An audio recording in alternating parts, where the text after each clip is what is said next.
ఆదరించు కాపరి ఉషా కిరణాలు ఉదయకాలపు వాక్య ధ్యానంకు మిమ్మల్ని ఆహ్వానిస్తున్నాం. ప్రార్థన. మమ్మల్ని మిక్కిలిగా ప్రేమిస్తున్న పరలోకపు తండ్రి, ఈ ఉదయకాల సమయానికై వందనములు స్తోత్రములు చెల్లించుకున్నాం.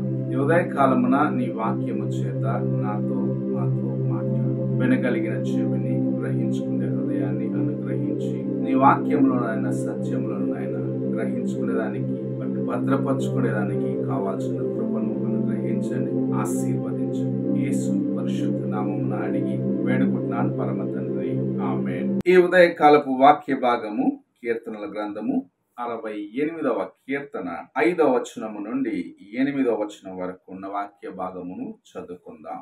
తన పరిశుద్ధాలయమందుండి దేవుడు తండ్రి లేని వారికి తండ్రియు విధవరాండ్రకు న్యాయకర్తయు అయ్యున్నాడు. దేవుడు ఏకాంగులను సంసారులుగా చేయువాడు. ఆయన బంధింపబడిన వారిని విడిపించి వారిని వర్ధిల్లజేయువాడు. విశ్వాసఘాతకులు నిర్జల దేశమందు నివసించుదురు. దేవా, నీవు నీ ప్రజల ముందర బయలుదేరినప్పుడు, అరణ్యములో నీవు ప్రయాణం చేసినప్పుడు సెలా. భూమి వణకెను, దేవుని సన్నిధిని అంతరిక్షము దిగజారెను. ఇశ్రాయేలు దేవుడగు దేవుని సన్నిధిని ఆవలి సీనాయి కంపించెను.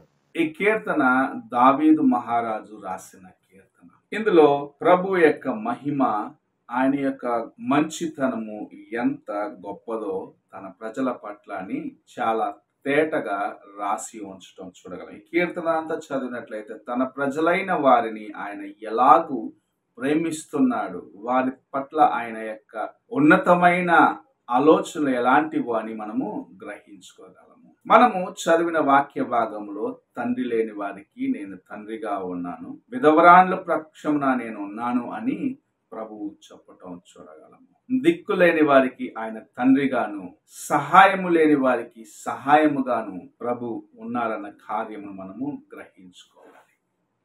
ఈ ఉదయ కాలమున మనము ఆయన యొక్క బిడ్డలుగా ఉన్నాము, ఆయన యొక్క చేతిలో ఉన్న వారిగా మనము ఉన్నామని గ్రహించుకోవాలి. ఆయన నీకు సహాయము చేసేదానికి, నీ బలహీన సమయంలో నీకు బలమును ఇచ్చేదానికి, నిన్ను తన యొక్క హస్తంలో తీసుకొని నడిపించేదానికి ఆశ కలిగి ఉన్నాడు. ఆయన నీకు ముందుగా ఉండి నడచి త్రోవను సరళము చేస్తానని సెలవిస్తూ ఉన్నాడు. మనము చూసినట్లయితే అరణ్యములో ఇశ్రాయేలీయులు నడిచినప్పుడు ఆయన వారికి ముందుగా నడిచిన దేవుడుగా ఉన్నాడు. మేఘ స్తంభముగాను, ఆయన రాత్రి వేళ అగ్ని స్తంభముగాను వారితో పాటు నడిచినాడు. వారు త్రొట్టిల్లకుండగా, వారు చీకటిలో చిక్కుకొని దారి తొలగిపోకుండగా, వారు దేవుని యొక్క మార్గములో సరిగా నడిచేదాని కోసము ప్రభు వారికి ముందుగా నడిచిన వాడిగా ఉన్నాడు. ఈ ఉదయకాల సమయమున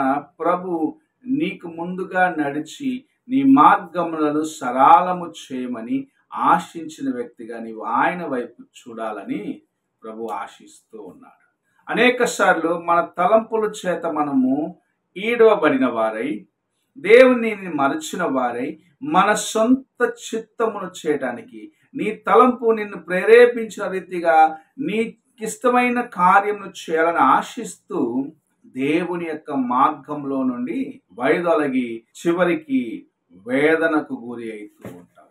అయితే ఇక్కడ ప్రభు సెలవిస్తున్నాడు, నేను నీకు సహాయముగా ఉంటాను, నేను నీకు ముందుగా నడుస్తాను. నేను నడిచినట్లయితే ఎటువంటి ఆటంకము తొలగిపోతుంది. నేను నడిచినాను కాబట్టి భూమి కంపించినది, నేను నడిచినాను కాబట్టి ఎర్ర సముద్రము పాయలైనది, నేను మీకు ముందు నడిచినాను కాబట్టి యోర్దాను మీరు దాటి వెళ్ళడానికి ఆగి దారి వదిలిపెట్టినది, నేను మీకు ముందు నడిచినాను కాబట్టి యెరికోను మీరు జయించగలిగినారు, నేను మీకు ముందు నడిచినాను కాబట్టి అమోరీయులను, మోయాబీయులను మీరు జయించగలిగినారు అని ప్రభు సెలవిస్తూ ఉన్నాడు. ఈ ఉదయ కాలమున ఆత్మీయంగా నీకు విరోధముగా ఉన్న కార్యములను జయించేదానికి, నిన్ను అనగదొక్కే కార్యముల పైన నీకు జయమిచ్చేదానికి నీకు ముందుగా ప్రభు నడుస్తాను అని వాగ్దానము చేయుచున్నాడు.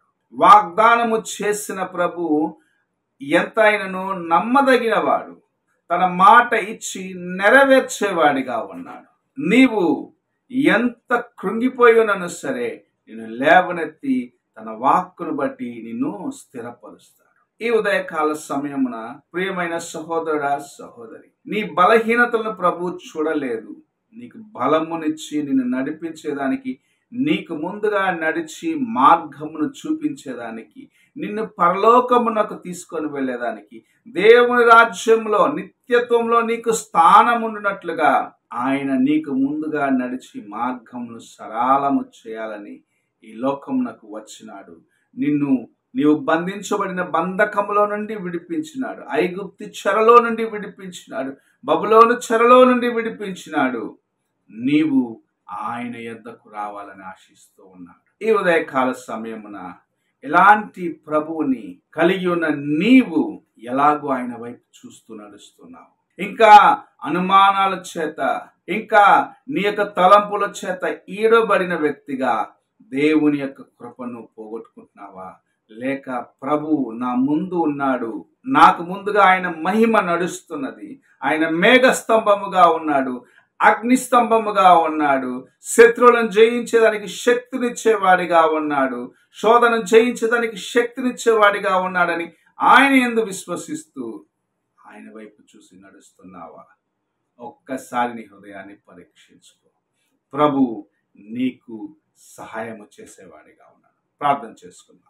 పరిశుద్ధుడైన యేసయ్య, ఈ ప్రాతకాలమున నీవిచ్చిన ఈ కొద్ది మాటలను బట్టి వందనాలు చెల్లించుకుంటాం. నీవు మాకు ముందుగా నడిచి మా మార్గం అంతటిని నాయన సరళము చేసేదానికి, దేవా, బలహీనులుగా ఉన్న వారిని బలపరిచేదానికి నీవు నాయన ఆశ కలిగి మమ్మల్ని నాయన దేవ నడిపిస్తున్నావని వాక్యం సెలవిస్తుంది.